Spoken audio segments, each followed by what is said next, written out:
Bonjour et bienvenue dans le journal de l'économie de ce lundi 20 mai sur Chouf TV.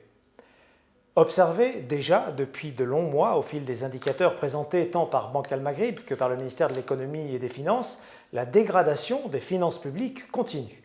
Les caisses de l'État continuent de s'assécher. Si l'on en croit aujourd'hui la direction des études et des prévisions financières du ministère de l'économie, la situation des finances publiques s'est même singulièrement dégradée au terme du premier trimestre 2013.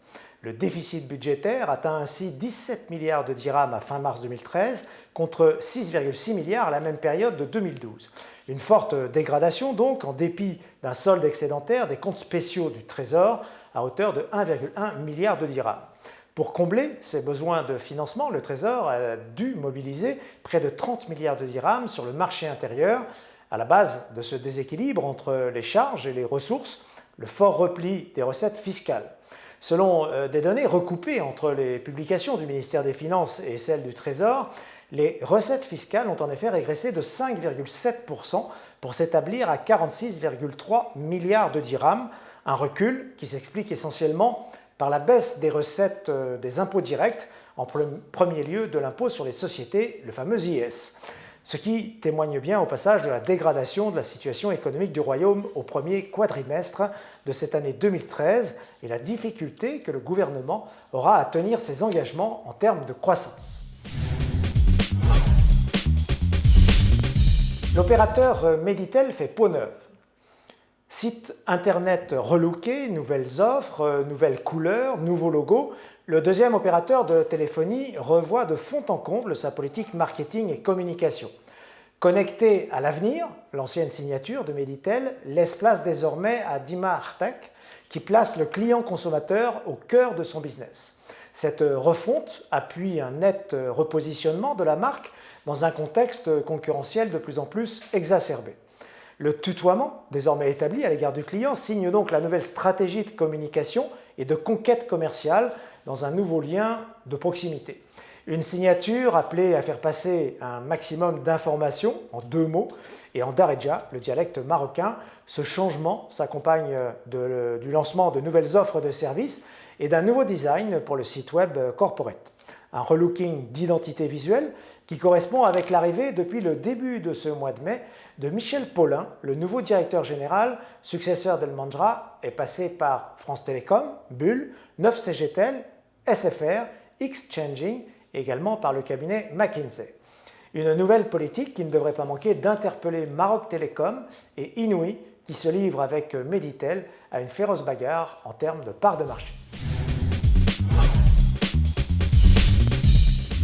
Une nouvelle politique d'accompagnement pour les exportateurs.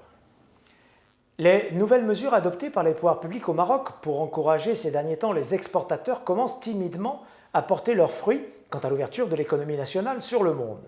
Domaines ciblés, la fiscalité, le financement, la réglementation des changes, l'assurance à l'export, la couverture contre le risque de change et de fluctuation des cours des matières premières.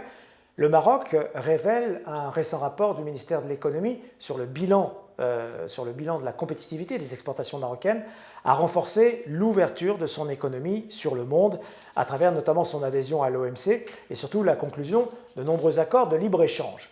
Des accords qui laissent pourtant parfois les opérateurs industriels marocains inquiets des effets de ciseaux sur la balance commerciale de leur secteur. Sur le plan sectoriel, précisément, le Maroc a lancé de nombreux chantiers comme le Pacte national pour l'émergence industrielle, le plan Maroc vert, le plan Halieutis, la stratégie énergétique, le plan Maroc numérique ou encore la vision 2015 pour le développement de l'artisanat.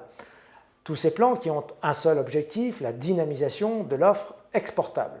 Pour ce qui est du volet relatif à l'accompagnement et à l'encouragement des exportateurs, des contrats-programmes devront toutefois être signés avec le secteur privé, avec l'objectif de soutenir les entreprises exportatrices.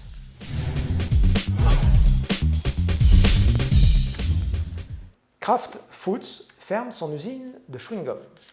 Le groupe alimentaire américain Kraft Foods et sa filiale Kraft Foods Maroc s'apprête à fermer l'unité de production de chewing-gum et de bonbons de Casablanca. La fermeture devrait être définitive avant l'été.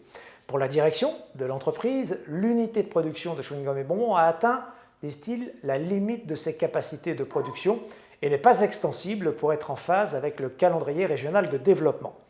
La quarantaine d'employés, de salariés permanents de l'usine de chewing-gum et bonbons devrait être réaffectés dans les 3 autres usines de l'entreprise, toujours situées dans la métropole économique.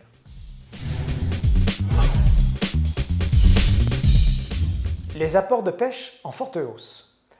Alors que nos voisins européens s'inquiètent de la raréfaction de leurs ressources halieutiques et du recours auquel ils sont contraints pour approvisionner les marchés, les débarquements au Maroc des produits de la pêche côtière et artisanale ressortent en forte hausse à fin avril 2013, comparativement à leur niveau de mars 2012. Ils se sont ainsi renforcés de 21% en volume et de 15% en valeur à 1,71 milliard de dirhams. Dans le détail, les débarquements des poissons pélagiques ont atteint 277 millions de dirhams contre 233 millions un an plus tôt, soit une hausse de 37% en valeur et de 19% en tonnage. La bourse de Casablanca termine quasi stable ce lundi soir. Madex et Massy clôturent ce lundi en très légère hausse à plus 0,14%.